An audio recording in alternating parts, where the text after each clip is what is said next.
Hi, everyone. Henry DeVries, Agency Rainmaker TV. And this is where we help marketing agencies, advertising agencies, digital marketing agencies to make it rain with right fit prospects.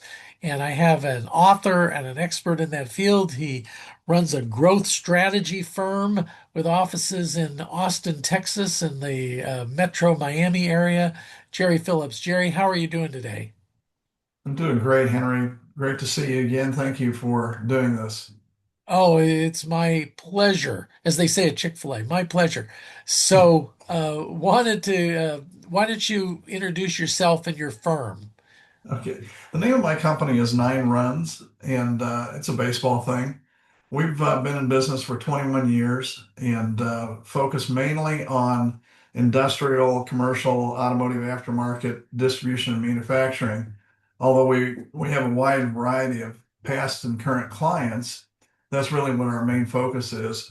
Mainly focused on private equity companies and working with both the evaluation before and then also supporting after they've purchased to help them grow. So, very strong in that B2B space. And so, let's get right to it.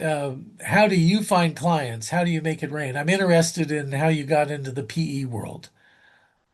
Well, and a lot of that has to do with our past connections and our past recommendations and referrals. But, honestly, writing the book, Always Be Looking for Stars, which was really a piece on how to create a recruiting process within a company.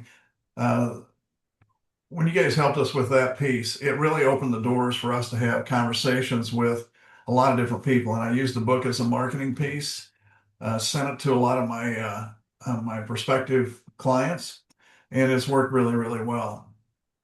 We also do work around facilitation and keynote speaking as well. And, that's helped us.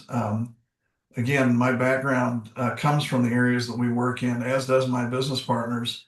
And, and we've been able to be very fortunate to be able to maybe be thought of as thought leaders based on some of the work we've done and some of the things we continue to publish with regard to uh, posting on social media, et cetera. Well, I really saw it how that book gave you more credibility, it gave you more impact, more influence. It opened a lot of doors for you. And some people, Jerry, they'll say, "Oh, well, it's the best business card or the best brochure you could do." Okay, you and I went through that process of creating that book. It's a lot more work than a business card or a brochure. Let me tell you, to codify your thoughts and to make sure that it's good enough that it's credible out there, that it's actually solving a problem and helping people.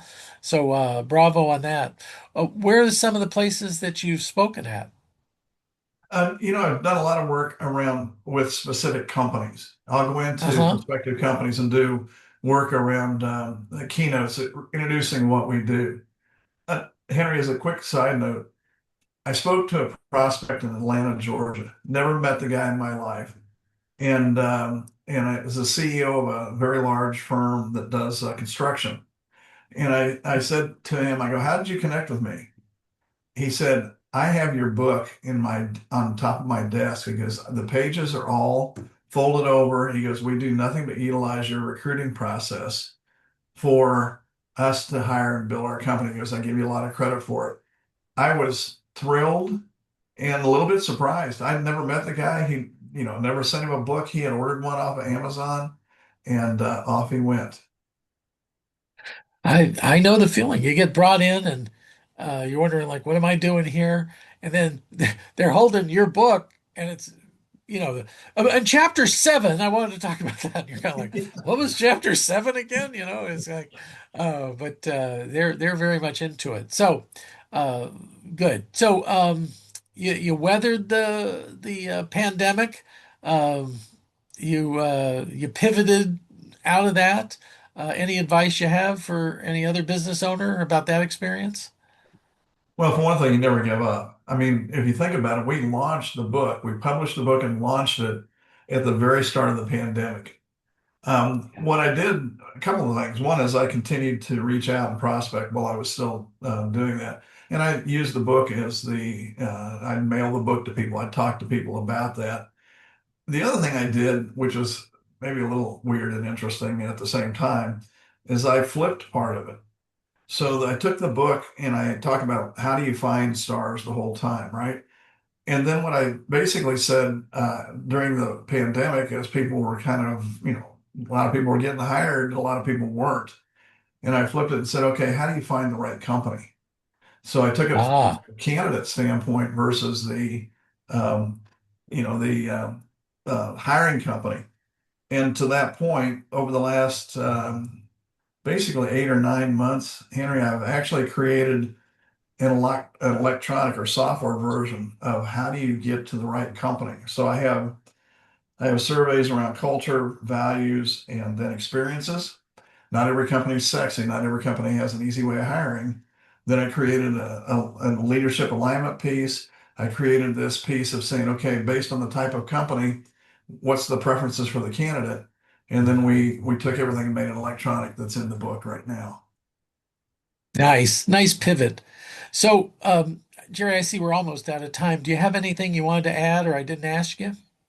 Uh, no, one of the things I really would ask people to think about is how do you affect the company? One of the questions around making it rain, there's ways of making it rain for me, but the real way to make it rain over and over and over again is to make it rain for the company that you're working with. You make it rain for the client. And Yeah. so I really appreciate that with the clients and how they've been very fortunate to allow us to be a part of their business. Yeah, one of our authors, she calls it ecosystems. You got to form that ecosystem, and we're not in this alone. We're better if we're together. Yeah. Um, so I'll take an aside. I went to the San Diego Zoo, the world famous San Diego Zoo, and they had dug up a fossil of a mammoth, a woolly mammoth. And then they built a statue of what this mammoth, looked like. And enormous and, 12 feet tall and these long tusks. But in the fossil, they showed a spear wound that this mammoth was hunted and brought down by a group of puny humans working together with nothing but spears.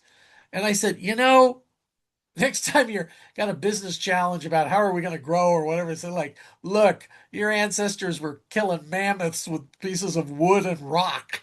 You can do this. You got this. So, Jerry, thanks so much for being on today.